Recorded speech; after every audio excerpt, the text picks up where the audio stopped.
isang kilalang manunulat at isang kolumnista. Ladies and gentlemen, please welcome Ronald Carballo. Ladies and gentlemen, Ronald Carballo, my good friend! The Korean Beauty, Ronald Carballo.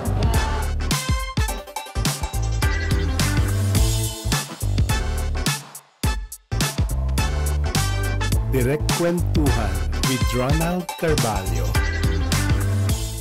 Hello everyone! Ronald Carballo here. Ito po ang Direct Kwentuhan. As usual, kasama ko ang aking YBR production team at ang aking very special guest for today. Narito po kami sa tahanan ng Direct Kwentuhan with Ronald Carballo, ang napakagandang Laccent Hotel sa Timog Avenue, Quezon City. Ngayon po ay narito kami ng aking panauhin sa Premier King.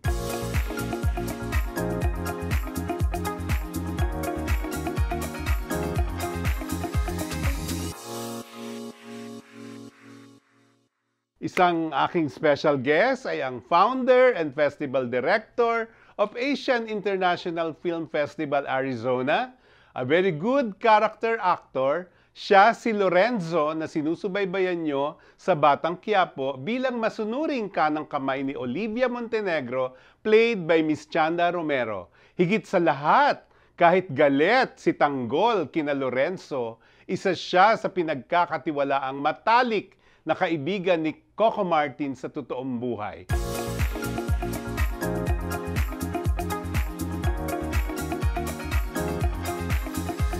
Ladies and gentlemen, Mr. Iman Esturco! Yes! Hello. Kumusta na, Direk? Nakita rin tayo. Kumusta na, Direk? Oo, ikaw ang kumusta. Ikaw ang kukumustahin ko, kumusta ka nga? Mabuting-mabuti. Oo. Kasi alam ko Arizona-based ka na, di ba? Dahil nga may festival ka. So ano yon? Paano yon? Yung festival ba yearly yon? Annual yun. Annual, Every year yun. So, tinayo ko to nung 2019 with Evelyn Vargas. Tapos yung asawa niya na si Marshall Canebel, who's based in Switzerland. Yung ganun. So, Evelyn is my acquisition director. So narito ka lang ba pag may proyekto, namamasyal, ano? Hindi. Nangyari kasi, kasi every year, nagbabakasyon ako dito. So, pag birthday ko, nagbabakasyon ako. January 1. So, ngayon, si Coco, nung nakiusap siya sa akin, sabi niya, Kuya, baka pwedeng sumali ka sa Batang Quiapo. Sabi niya, gagawin ko dyan. Sabi niya, ikaw yung magiging parang ni Chanda. Instigador, parang ganyan. So, sabi ko, ikaw, walang problema sa akin. Tapos yun, tinanggap ko yung role, yun extend na yung pagstay ko dito sa Pilipinas. So nagpapatay ka ba para matapos na? Hindi naman, kinakailangan lang sa role. Yung tipong ganon. Kinakailangan lang na i-let go yung character ni Olivia. So, pati ako, na-let go. Gaano katagal tumagal? Yumaman ka ba sa Batang Quiapo? Hindi. Nag-enjoy lang ako. Nag-enjoy. And natuwa ako dahil sa siyempre, yung ideya na dati ako yung tumatumbling para kay Coco, ihanap siya ng project pagkatapos para bigyan niya ako ng pagkakataon para bumalik sa industriya. Tama. So, I'm just grateful, no? At least nakasama ako sa Batang Quiapo. Parang gano'n. Kailan mo naisipan yung nag-migrate ka sa Arizona? After ko ma-launch si Coco, no? I think that was 2008. No? Pagkatapos nun, nag-migrate ako 2008. Pero during that time, nung umalis ako, na-launch ko na si Coco. Ang considered na launching ba niya yung Masahista? With Direk Brillante Mendoza. So, pareho ko silang na-launch. Oo nga, no? Sa pelikulang yun. Nakakatuwa. Yung mga, and the rest is history, di ba? So, isang gabi, kumatok lang ako sa pintuan ni Dante at iniinganyo ko siya na, uy, baka gusto mo mag-direct, yung tipong gano'n. So kasama ko si Coco during that time. Tapos hindi niya ini-expect na pelikula yung gagawin niya. Sabi ko, hindi, pelikula to. So yun nga, yung Masahista. Bago tayo magpatuloy sa kwentuhan with Coco, gusto ko malaman, ano yung nag-trigger para mag-migrate ka? Wala. Gusto ko lang ng ibang buhay. Hindi yung tipong may gusto kang kalimutan. Wala. Walang heartbreak. Walang ganon. Kasi during that time, sabi ko parang kinakailangan ko naman ng bigyan ng yung sarili ko. Kasi may mga talent ako dati, yung tipong ganon. Pero alam mo yun, nagkaroon ka ng parang moral responsibility. Para nakita mo they're doing okay na. So, panahon naman para sa sarili ko. I love the Philippines. At the height of my career, yung tipong gano'n. Bakit Arizona? Kasi yung dati kong partner no, sa Indonesia, si Sharmel de la Cruz, she's based in Arizona. Okay. And then she invited me. Ako naman, yung bang, sabi ko, try ko nga for, kakaibang mundo, yung parang gano'n. So yun, gano'n na, dire-diretso na. Sabi ko na, turning back. So naano ka, nagustuhan mo na rin nung nandun ka na? Nagustuhan ko kasi nga, nung nasa Arizona ako, sabi ko nga gano'n parang, kasi ayoko na nung buhay na, gusto ko ng ibang buhay. Gusto ko ma-experience yun. So pagdating ko sa Arizona, hindi ko sinabi na nasa entertainment ako. Okay. So nakakaalam lang talaga si Sharmel. Pero, yung mga tao, di ba na ka, artista ka, di ba? Sabi ko, hindi. Kasi ayoko nang maraming in-explain pa. Tama. So ngayon, nung nandoon na ako sa Amerika, it's really a humbling experience. Gusto kong magdaan talaga sa From simula. Oo, sa simula. Para at least, di ba, ang sarap ng feeling. So ano unang naging career mo nung dumating ka? Nung dumating ako sa Amerika, so nag-manage ako ng restaurant. Nag-manage ako ng restaurant. Pinoy restaurant? Oo, Pinoy. Kung ano nung ginawa ko, nag-caregiver ako. So, I mean, lahat. Wala akong piniling trabaho. Kasi gusto ko ma-experience. Because I never experienced that when I was in the Philippines. Kasi nung nandito ako, I started, as a theater actor. Tama. So, dire-diretso na yun. Kumbaga, puro ako sa entertainment. Hindi ko naranasan kasi magtrabaho ng 8 hours, ganyan-ganyan. So, nung nandun ka na-feel mo naman na umokay naman yung buhay mo? Ang sarap ng feeling. And na-experience kung maano yung mga tao, yung tipong ganon. And, kumbaga, yung mga tao sa Arizona, they're very supportive. And then, after that, wala akong choice, nakikilala nila ako na. Tapos may mga artista na mga kaibigan na dumarating doon. Uy, di ba? So yun na. So I started handling events in Arizona. Naging photographer ako doon. So karamihan ng mga events doon ako yung nag-organize. Okay. Kaya na-involve talaga ako sa not only the Filipino community, sa Asian community. So kaya ka nagstay doon, meaning mas kumita ka naman compared sa Pilipinas. Exactly. Yeah. Diba? Oo. Kumbaga mas naging focus, mas nagkaroon ako ng focus. Alam mo naman dito sa Pilipinas, 'di ba? Kung hindi ka sikat, good luck. At kung wala kang tamang connection. And sa akin kasi, during that time at least yung mga kaibigan, mga talent ko na and they're doing okay na, yung tipong ganun. Kasi nga parang hindi talent, para mo ng kapatid, kaibigan, yung tipong ganun. So now mas gusto mo na tumira sa Arizona kaysa sa Pilipinas? Hindi naman, gusto kong pabalik-balik. Pero ang kabuhayan showcase doon. Yes, definitely. At saka syempre, American citizen ako, so iba na yung maganda na yung mga benefits, yung health benefits natin. Ilang beses na rin ako nakapunta sa Arizona, may mga kaibigan ako. Saan sa Arizona? Sa Phoenix. Sa Phoenix, okay. Doon ka ba? Sa area na yun? Phoenix ako. Sana mabisita kita doon. Yung mga taga-Phoenix, Arizona, ha? Oo, meron ako mga kaibigan doon, BFF. Huwag niyong kalilimutan. BFF ko Itong talaga. episode na to. Talaga sino? Si Dr. Gerardo Brual. Okay. Tapos Sino may pa? Arthur Iñiguez. Mga Pilipino yan. Alam mo, parang kilala ko yung mga na yan. matatagal na sila doon. Sa Tapos Arizona, okay. may kababata ako, tukayo ko, Ronaldo Javier. Okay. Doon din I'm sure siya. kilala ko yung mga yan. Kasi nga, most of the Filipino events, ako Mga Richie Cola na sila doon. Sa maraming. Amerika. Kasi matatagal na sila. Lalo si Doc. At saka ang main business kasi ng mga Filipino community doon, puro na sa healthcare. Oo, tama. So yun. Mismo, oo. So, andito ka ngayon, bakasyon lang, dahil may project, ano pa? Andito ako ngayon dahil nga sa, ito nga, Batang Quiapo, no? Tapos, meron akong, tinutulungan ko yung sister ko, meron siyang tinayong iMedia production. So, they're into events, tapos casting, yung tipong ganon. So, itong iMedia, meron silang karamihan puro mga, sa commercial, sa mga character actors at mga theater actors. So, yun ang focus nila. Parang mga events. Sabi mo sa akin, nasa Thailand ka nung minsan, di ba? So, ano yun? Business? No. A few days ago, nasa Jakarta ako. So, Indonesia. Indonesia, business. Nakirally ka ba doon? Hindi, ano nga, namasyal ka lang, Hindi, meron negosyo? lang negosyong pinag-usapan. Oo. So, ibang klaseng ano naman. O may ibang loved field. one ka doon. Ay, wala di ba? naman. Wala. Pasya lang Sakit sa talaga. ulo lang mga ganyan. Mga pag-ibig. Kinakailangan i-enjoy mo lang role ng buhay mo. Oo nga, di ba? So, yun, hindi pa to alam ng marami. Siyempre, alam ko yun. Ang ganda-ganda ng friendship niyo ni Coco. Oh, yeah. O, paano nagsimula yun? Nagsimula when he was like, siguro mga 13 or 14. Oo. Ano? Kasi yung pinsan niya, kaibigan ko, no? Tapos sabi, bro, baka gusto mong tulungan yung pinsan ko. Sabi ko si Rodel, si Deng-Deng, no? Rodel nasan siya, no? Ang tawag ko dyan, Deng-Deng. Sabi ko, nung nakita ko siya, gustong-gusto talaga mag-artista. Sabi ko, Siyempre, iba pa itsura niya noon. ano na eh, alam ko na eh. Oo. Maliit ang mukha, yung tipong gano'n. Hindi naman talaga nagbago ng ano. Sabi ko, so sinabi ko sa kanya, okay. Sabi ko, gaano ba gusto mo? Gustong-gusto niya talaga, paborito niya talaga si FPJ during that time. At lumaki talaga yan kay Lola, no? Tipong gano'n. So sabi ko, magtapos ka muna ng pag-aaral. So during that time, I was there, like, ginaguide ko siya yung tipong ganun. Tapos sabi ko, mag-commercial ka, pinag-theater ko yan. So lahat yun pinagdaanan niya. Until, nakagraduate siya, yung tipong ganun.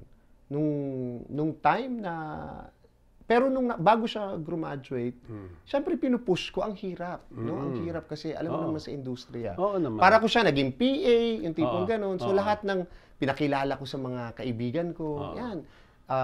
Kila Dante, kay Ed, because Ed is Ed Estrella. Siya dati ang manager ko. No? Oo nga. So lahat ng decision ko during that time, si Ed ang nakaguide sa akin. So, 208 pa kayo kung kukwentahin kay ni Coco? 208 o earlier than that? Earlier. Oo, kasi So, tagal more than a decade na rin, ano? 2 decades na. Yung more than. pinagsamahan. So, na-witness yung dalawa yung pareho, walang-wala siya noon. Paano mo Oo. ginagawa? Kasi- ano yung mga pinagdaanan? Matindi yung pinagdaanan. Kasi nga, halos every night dinahatid ko pa yan sa Nubaliches. Okay, So, yung bang hanggang sa nakagraduate ng college, ako yung kasama niya, yung tipong ganun. So, hindi lang, malalim yung friendship, Of yung course, tipong ganun. At saka yung, ang kagandahan kasi hindi ko alam kasi yung batang palagi kong kasama, kumbaga everyday, halos everyday kasama ko, na hindi pa marunong mag-open ng account, ganyan.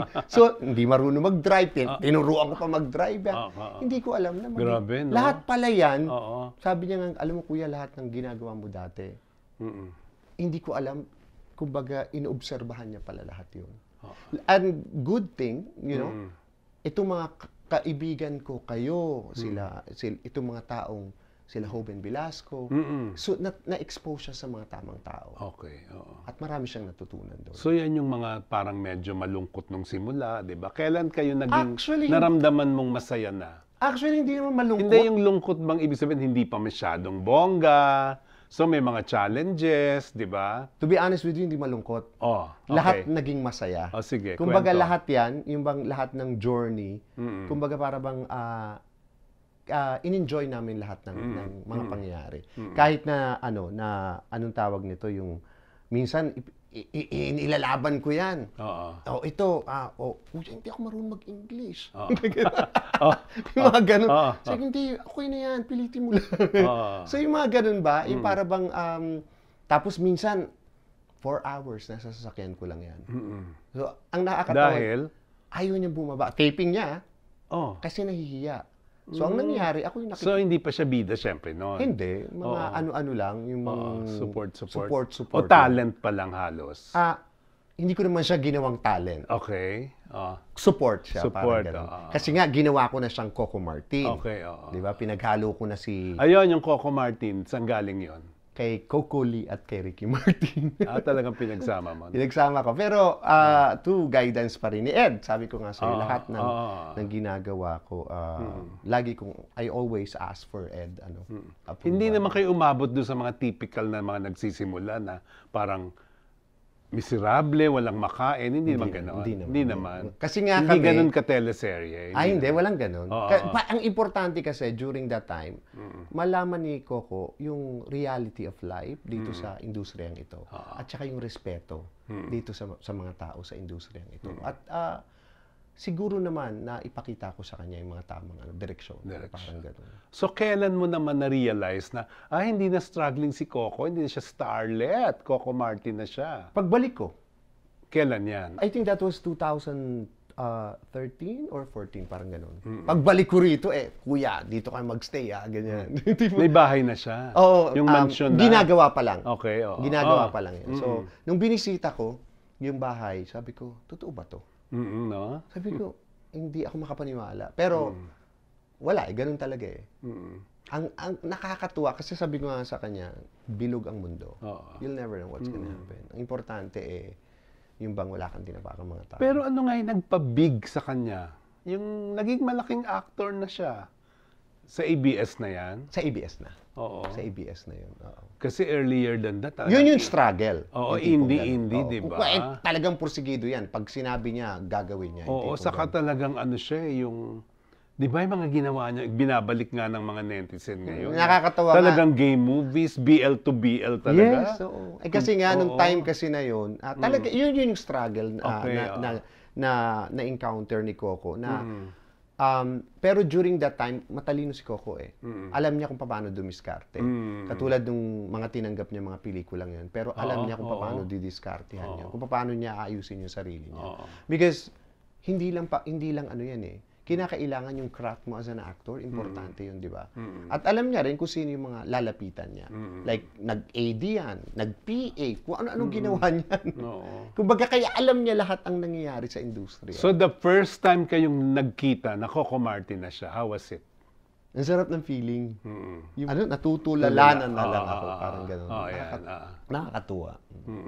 Di ba, nakikita ko pag Pasko, nandun ka na sa mansyon. Coco, di ba? Hindi, ang nakakatuwa pa dyan. First time niyang nag-celebrate ng party sa bahay niya. Yung birthday ko. Okay. Yung parang gano'n. Tapos, sabi niya, Kuya, imbitahan mo yung mga kaibigan natin. So, imbitahan ko sila Ed, sila Alan Paules, sila Chito Ronyo, yung mga close friends. Para at least naman ma-experience at makita nila kung ano yung achievement. Yun. So ano ka, nung nangyari na yun, paano mo siya ikukumpara yung moment na yun, nung time nyo nung nakaraan? Kaya, Pasko na lang o birthday mo, paano ka mag-birthday nung wala pang mansyon, si Coco? With him? With him? Oo. Papadala yan si Lola kasi mahilig magluto. Lagi magpapadala ng mga imbutido. So, ganun. Ganun lang kasimple. Pero ano talaga si Coco, maalalahanin. Yung tipong ganun. Thoughtful, no? Thoughtful kasi talaga. Scorpion yun Lahat. November 1 yun Actually, lahat sila na naging talent ko, mga Scorpio. Talaga? Sana naging talent mo na rin ako. So yung katotohanan lang, so good or bad, anong mga nagbago kay Coco nung sumikat na siya? To be honest with you, Oo. wala Ngayon pa lang nila nakikilala kung sino si Coco Sabi ko nga sa kanila, natatawa na lang ako, sinabi nagbago siya. But he's always like that. He's very perfectionist. Minsan nga yan... Sino nagsasabi? Anong dahilan para masilip nilang kasi nga, para bang nagbago na si Coco, keso yung sa set, ganito siya. But, that's the way it is. Kumbaga, trabaho yun Trabaho yun Director na siya rin Hindi ka pwedeng kumbaga, siya director, siya writer, everything. At saka natutuwa ako dun sa ginagawa niyang trend sa industriya. Tinutulungan yung mga walang trabaho, no? Not only that, yung sistema niya sa CCM Production, it's really good. Correct. Kumbaga, nagsiset talaga siya ng tamang standard. Yung respeto sa mga old actors, that's very important. Yung tipong ganun. Plus, yung mga tao sa paligid. Meron, yan, imememo ka niyan. Diba? Tapos may drug test, merong medical, something. Diba? Nakakatuwa. Na hindi mo ma-experience yun. Sa iba. Tama, And natutuwa ako yung ideya na ang layo-layo na ng narating niya. Sabi ko nga ang importante sa akin, hindi siya nagbabago. Tama. Kasi pag nagbago siya, ako nang iiwas. So ngayon nga, ayan na siya, Coco Martin na siya, malaking pangalan, milyonaryo na witness mo yun, yung paglaki niya. Ano na ang material things na naibigay sa iyo ni Coco so far, na Pinakabongga. Hindi ko kailangan. Oo. Hindi ko kailangan ng material things. Ano Ang importante sa akin, kung ano siya dati, yun pa rin siya. Okay. Kasi unang-una, never naman ako nag-ask ng something. Hindi, yung kusang loob niya syempre. Di ba thoughtful nga siya? So, wala pa ma. Kumbaga, basta ganun. Ayaw mo sabihin. Ayaw ko sabihin. Okay. The fact na pag nandito ako, siya nag-aasikaso sa akin, siya nagpo-provide sa akin ng accommodation, ng service, everything. Galing, no? That's more than a gift. Oo, sobra-sobra na yun. Na lagi niya chine-check, kuya, ako ba, ganito, ganito. So, yun yung kabutihang tao niya talaga. Exactly. Hindi nagbago. Kumbaga, ganun talaga siya, bago pa, yung tipong ganun. Until now, ganun pa rin. Walang pinagbago. So, masasabi mo talagang yung walang pagbabago, so yung buti niya noon hanggang ngayon, pareho pa rin yun. Pareho pa rin yun. Pati yung kung paano niya tinitreat yung mga kaibigan, yung family niya, yung mga kaibigan niya, yung tipong ganun. Kaya lang, pati yung kung paano siya umano sa mga tao, it's the same thing. Yeah. May time ba na isang eksaktong moment na naramdaman mong kaibigan mo siya talaga? Ngayong sikat na siya. Kasi palagi He's always thoughtful, no? Okay, palagi siyang nagche-check. Yung ideya na hindi material na bagay. Yung tipong the fact na kumbaga sa sobrang busy niya, andun pa rin siya para kuya, okay ka lang ba diyan? Yung tipong ganun. Yung mga ganun. So bukod sa iyo, kanino pa siya grateful sa mga nangyayari sa kanya ngayon? I think sa lahat ng ng mga taong nakatulong sa kanya. Kumbaga yung mga in the past, no? Yung mga taong nakatulong sa kanya, hindi ko rin alam, yung tipo ganun. Andun pa rin siya, nakasuporta pa rin siya. Kasama mo na ba siya nung yung nag-abroad siya, may kwentong Canada na kayo na yun, na magkaibigan na kayo nun. So, may stage bang gano'n? Oo, kasi na-witness ang mo gusto rin ko yan? nga lang makapag-Japan yan eh. Gusto niya, kuya, gusto kong mag-Japan, gusto kong mag-construction worker. Tapos, sandali lang, kinakailangan mo na magkabisa. So, audition tayo sa ganito, ganyan. Yung tipong ganun. Ang gusto ko lang talaga, makapag-abroad siya. Okay. Para maging maayos ang buhay niya. At yun din ang gusto niya. Hanggang sa nag-Canada. Nung pagpunta niya nga ng Canada, yung first namin, nila Dante, yung when we attended the Toronto International Film Festival. Sabi ko sa kanya, Deng, ba't kanyang karami yung dala mong damit? Sabi, 1 week lang tayo sabi ko, 2 maletang pagkakalaki. Nagsisiguro lang ako, kuya. Tapos, yung mga siya mismo, nakikipag-usap siya doon. Isang restaurant doon. I forgot the name of the restaurant. Kinakausap niya, baka pwede siyang magtrabaho na. Maiwan na siya. Parang gano'n. Hindi pwede, kinakailangan munang umuwi ng Pilipinas. Kasi pag hindi, pare-pareho tayong malilintikan. So pag-uwi, yun na yung gumawa siya ng mga indie films. Pag-uwi niya, kumbaga, inasikaso ko uli yung para makabalik sa Canada. Tapos may isa pang festival siyang inatinan. Tapos yun na. Kumbaga, tinry niyang magtrabaho sa Canada. So na-meet mo na rin si Julia Montes? Of course, yeah. Kumusta sila? As mag-asawa? Perfect. Talaga? Perfect couple. Alam mo, 11 years bago sila umamin sa publiko. Turo mo ba yon? Hindi nga. Hindi, ang importante seryoso yung tanong ko. Ang importante kasi rito, yung personal na bagay na kinakailangan i-preserve niya, yung tipong ganun. Kumbaga, importante yun eh. Kumbaga, kinakailangan, huwag niyong pakialaman yung personal na kasi wala namang problema doon, yung tipong ganun. Di ba? It's how you para bang yung sarili mo. Kung paano mo idadalhin yung sarili mo. And I think they're doing okay. Saka nakatulong sa kanila, no? Ang point ko, di ba, tagal na natin sa showbiz, syempre, alam na natin. Lumantad pero walang nagbago, lalo pa nga sumikat si Coco. Ganun din si Julia. Ano kasi dito, yung respeto. Oo, tama. Kasi, di ba, na-establish yung respeto. Yung tipo. Kaya kasi kung ikaw, hindi ka ka-respeto, yun talaga ang mangyayari. Yung parang gano'n. And I think, nakita niya yun. At syempre, natutunan niya yun sa mga taong na kilala niya. Katulad nyo, di ba? Nila Brillante, nila Joven Velasco, nila Edin Estrella. And I think, yun yung mga taong naging pundasyon para maging So, maayos. very close ka na rin kay Julia. Okay kayo? Yeah, we're okay. Yeah, galing. we're okay. Nagkikita-kita It's just kayo. like a family. Nagkikita-kita kami, parang gano'n. Walang dapat, anong tawag nito? Walang dapat na, anong tawag doon? Yung bang, she's very open. I'm very open to her. Hindi pong ganun. At least, nag-ano kayo, no? Nagja-jive. Babanding. Banding, oo. Hindi lang si Coco. Kasi yun ang Oo. importante, yung mahal ni Coco, mahal mo din. Exactly. Di ba? Para Ganun lang mag-gel yun, di ba? talaga, di ba? Kumbaga, pamilya to eh. Correct. May mga umaali-aligid ba kay Coco na wa mo feel? Siyempre, kaibigan mo siya, alam mo yon. Alam ni Coco yan. Oo, ikaw, hindi mo alam. Alam ni Coco yan. Yung tipong, kumbaga parang ang punto ko nga sa kanya, sabi ko, sa career niya ngayon, yung bang, just be careful. Tama.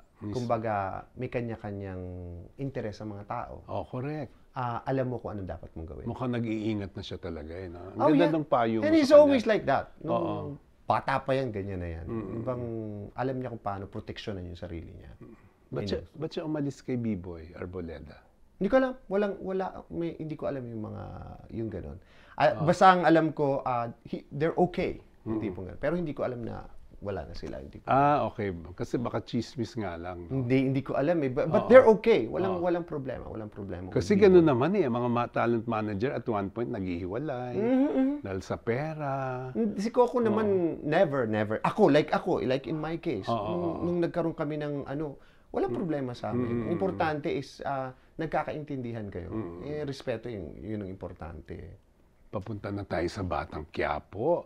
Ang unang press release ng GMA, tinatalo na raw ng Encantadia, yung Sangre, ang Batang Quiapo. Aware ka doon? Hindi ko alam eh. Kasi hindi ko alam yung mga rating na yan. Ang Okay. importante sa akin, nag-enjoy ako dun sa Batang Quiapo. Okay. At saka, ang gagaling ng mga artista, nakakatuwa. Yung bang natutuwa ako na si Coco, dinidirect niya yung mga premiadong aktor. Oo, no? Ang iba yung feeling. Yun lang yung fulfillment ko eh.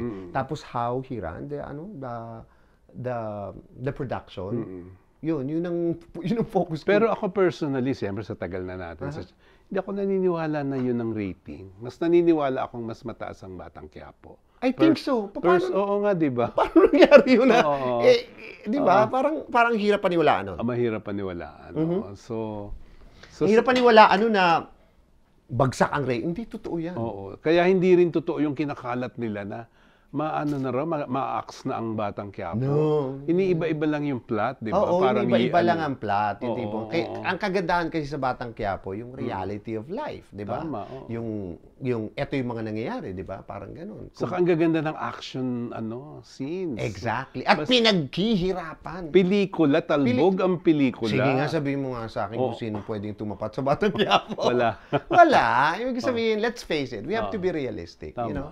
Kumbaga, may kanya-kanya tayong interpretation, but you know, and I've seen that. Yung standard na binibigay ni Coco. Not only to the, yung sa, pati yung plot, yung tipong gano'n. Kumbaga, pinaghihirapan lahat yan. Sabi ko nga sa'yo, lahat ng episode, pilot episode, ang Batang Quiapo. Ganun ka, at saka, kumbaga, lahat ng staff, yung tipong gano'n, kung paano nila inaano yung production. Naka 7 years nga ang probinsyano, di ba? So ito kaya, sa tingin mo, gaano tatagal pa sa ere? Hindi ko alam. That I don't know. Pwedeng mas matagal? Pwedeng mas matagal, Pwedeng mas Depende. umigsi, Depende. At saka meron ng production company si Coco, yung CCM, Oo yung nga, tipong oo. ganun. Sinabi ko naman sa kanya na ang importante, hindi lang naman puro FPJ production ang gagawin mo. Tama, oo. So, dapat dapat- iba naman. Di ba? oo, Kumbaga, maraming exciting na magaganap Tama. sa CCM production. Tama. Mind you. Ang ganda, no? Nakakatuwa, yung bang parang hindi mo akalain, di ba? Hindi pong ganun. Ikaw, given a chance, so napanood ka na namin sa Batang Quiapo, tuloy-tuloy ba ang acting o babalik ka na talaga sa Arizona? Hindi. Oh. So, mga ilang weeks lang. So, may gagawin akong... So, hindi ka muna babalik ng Arizona ngayon? I'm going back to Arizona next week. Tapos, for couple of lang, weeks. tapos ganun. babalik ulit dito. Balik ulit dito. So, may gagawin ka doon. May gagawin ako doon. Oo. Tapos may gagawin ako dito. Bongga. Talagang passion mo yung acting din eh, di ba? Oo naman. Kahit sino naman sa atin, di ba? Kailan nagsimula yun? Anong kwento? Ba't Kwento? napunta ka sa ganitong profesyon? When I'm a theater actor, no, I started as student actor in PUP, Sining Lahi Pole Repertory. Okay. And then after that, si Rolando Tino, yung ating national artist for theater and literature. So kinuha niya ako ni Rolando Tino. So doon na ako nag-start. So I started as a theater actor, yung legit talaga sa kay Rolando Tino, parang ganun. So at this point, ano pang mga pangarap mo? As ikaw na to, as Iman ka na. Pangarap? Oo. Wala, gusto ko lang mag-enjoy. Talaga? Oo. I mean, gusto ko lang mag-enjoy. Ano pang papangarapin ko? Okay. Yung mga tao na dati kong, sabi ko nga kay Coco yung mga pangarap ko ay pagpatuloy mo lang. Kaya lang sinobra-sobra niya pa. Oo, no? Di ba? So, di ba? Yung bang nakakatuwa, yung bang kahit papano, nakatulong ka. Yung bang now they're doing good na, di ba? Si Coco, si Brillante, Hindi ka naman pinababayaan eh. Ay, hindi. So, anong klaseng pamilya pinanggalingan ni Iman? Gusto ko marinig para makilala. Mabuting pamilya. Okay, oo. Mabuting pamilya. My mom is a teacher, my father is a teacher. So, we're okay. Talaga? So, Parang maganda naman ang pundasyon ng pamilya namin. Oo, di ba? Hindi naman kami yung tipong madramang pamilya Oo, no? na kinakailangan magdaan ka sa ganun. Oo, walang ganun. Pero yung lahat naman nagdadaan doon, yung tipong ganun. Pero Hindi teleserye. hindi teleserye. Oo. Kumbaga parang in-enjoy lang namin. Saan lugar yan? Manila yan? I was Probinsya? born in Palawan. Ah, I talaga. was born in Saan Palawan. ka? Pero lumaki ako dito sa San Juan.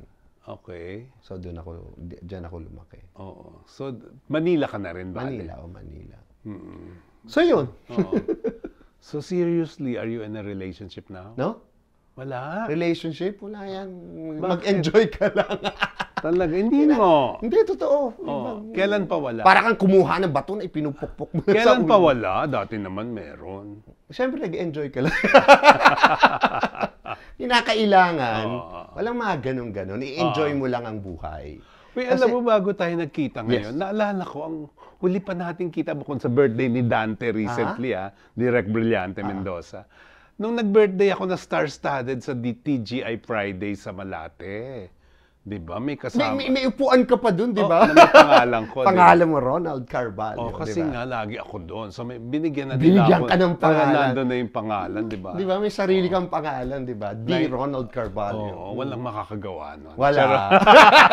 Hindi, anyway, yun nga, yung star-studded, di ba? But I think during that time, si Julio. Oo. Si Julio, Oo, kayo nga yung magkasama dumating. Oo, kasi si Julio Diaz kasi, inano sa akin ni Ed na, ikaw na nga mag-manage kay Julio. So I started managing Julio, hindi pong gano'n. So natutunan ko yung manage na ganyan.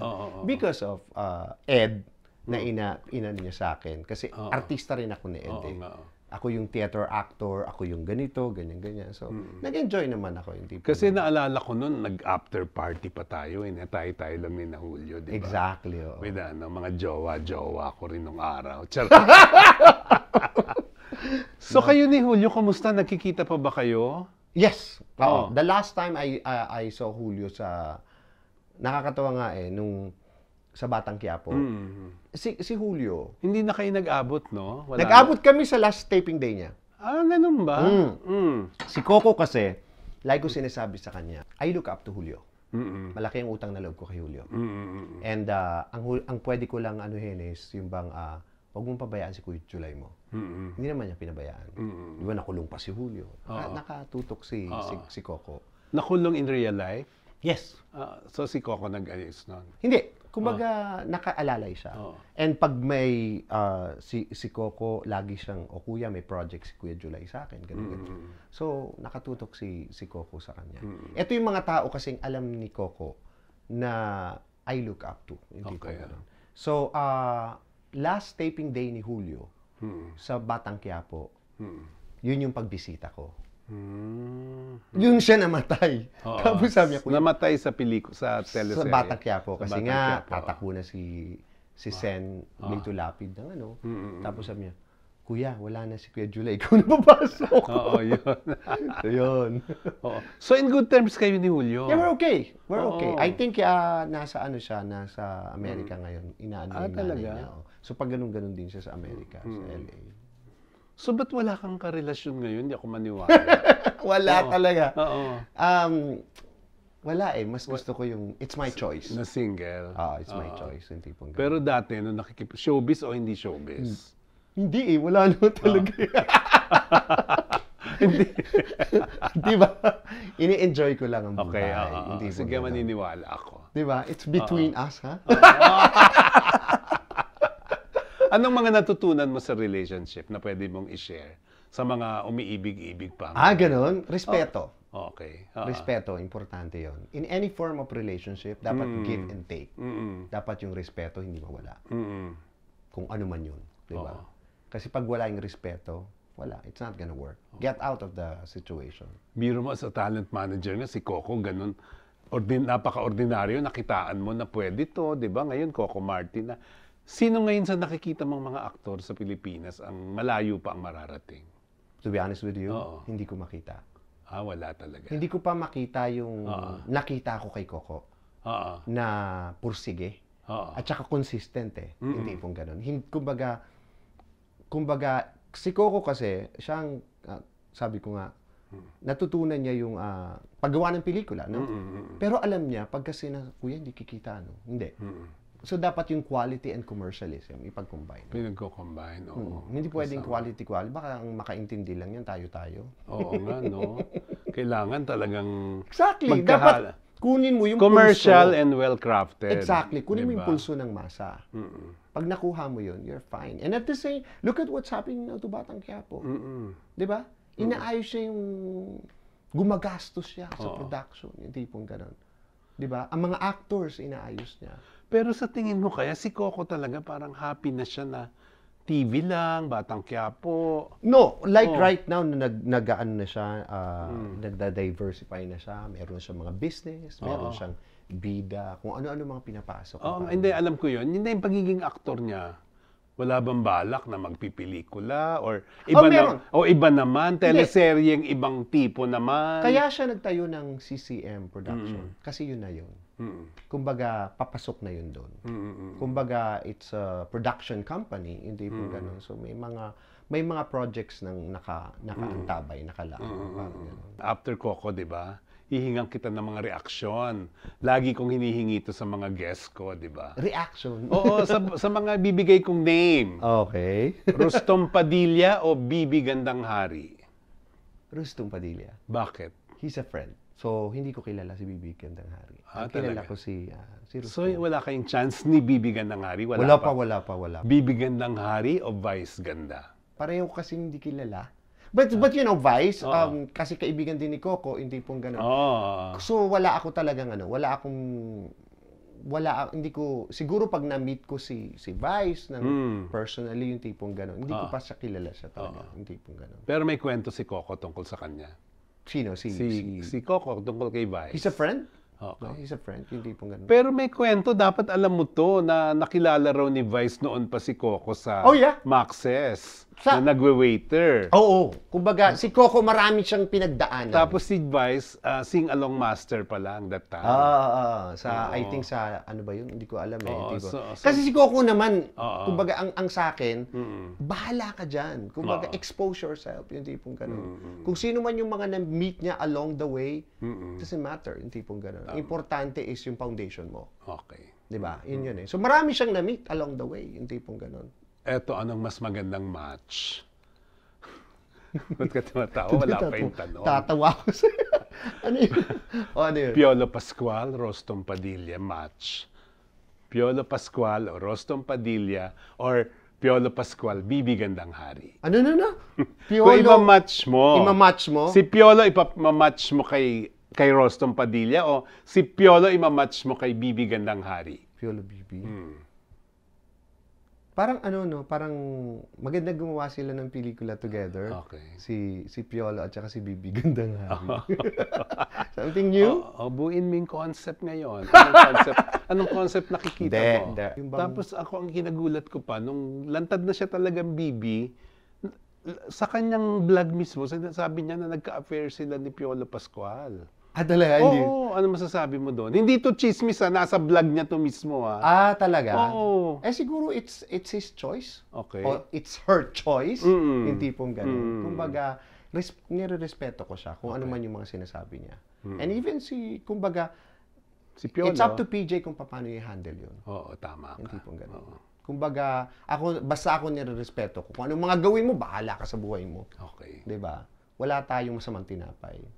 Ang galing mo, no? Lahat kilala mo talaga, no? Parang lahat nagdaan sa'yo.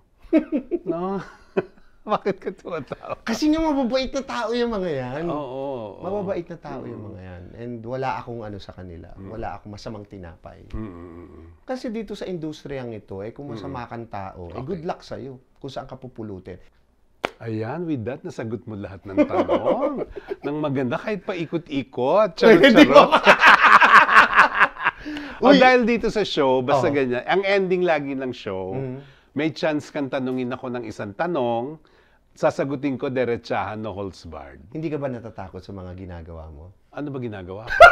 Hindi nga. Diretso yun. Ano yung ginagawa ko? Kasi you're very controversial. Mm. Marami kang mga nakakabangga sa industriyang ito. Wala. Pero alam mo kung paano i-handle. Oo. Pero hindi wala. Bakit ganun? Hindi wala akong literal na nakakabangga. Wala. Pero ang dami ko nagsusulat ako ng dami ko diretso. nababasa. Oo. Hindi nagsusulat ako ng diretso, pero walang totally na personal na binabangga ako. Wala. Okay. Kung meron, di syempre sasagutin ko. Because you know what you're doing. Oo. Because ikaw si Ronald Carvalho. Saka respeto rin, di ba? Yun. Na nagsusulat lang ako ng totoo. Hindi totoo yun. Kaya nagulat ako dun sa termo na maraming bumabangga o binabangga. Wala talaga. Kasi kung meron, haharapin ko. Di ba? Diretsahan. Saludo talaga ako kay Ronald Carvalho. Hindi, totoo. Natutuwa ako at least you have a new show, may bagong platform. Oo, ang tagal na nga, ang dami nitong nagre-request nung araw, nung pandemic pa. At saka bibihira lang ang katulad mo na andito pa rin sa industriya. 44 years. Di ba? Oo. Saan ka pa? Icon! Pero alam mo, isang malaking karangalan. Naku, ako din. Sobra. After mong mawala ng matagal, kaya kita naisip imbitahan. Dahil siyempre, kumustahan tayo, di ba? Salamat, Mama! Salamat. Thank you. Uy, Sobra. ito, meron kaming souvenir sa'yo. Uy, ano yan? Ito, Inspi Studio yan na pag naglalakad-lakad kang gusto mo mag-cap. Di ba? With Galing. matching pamaypay.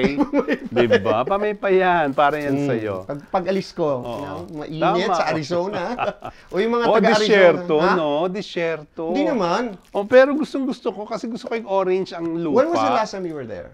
3 beses nitong huli lang, nung mga, ano bang year na ngayon? 2025? Mga 2015. 10 years ago, no? 10 years ago. Oo, 10 years Pero ago. I Kasi love nung Arizona. pumunta ako ng Amerika nito lang, kaya ito na, 2025 na, hindi ako nakapunta ng Arizona eh. I love the people of Arizona. The community of Arizona. Ako gusto ko yung orange yung lupa. That's in Sedona. Oh, Sedona. Sedona, Yes, yung may simbahan sa ilalim. Yun, si Sedona. Yun, di ba? Tapos isang tawid mo lang, Las Vegas na Exactly. yung clock ang naghihiwalay. Ano nga yun, yung clock na yun? Sa Hoover Dam. Oo, mismo. Oo. O yun, may souvenir kami sa iyo from Direct Kwentuhan. Magchi-cheers tayo. Symbolically para sa iyong mga tagumpay. Tagumpay. Diba? Sa Amerika at dito sa Hindi, Pilipinas. salamat sa lahat ng manonood mo. Oo. At saka siyempre salamat sa production mo, yung tipong ganun.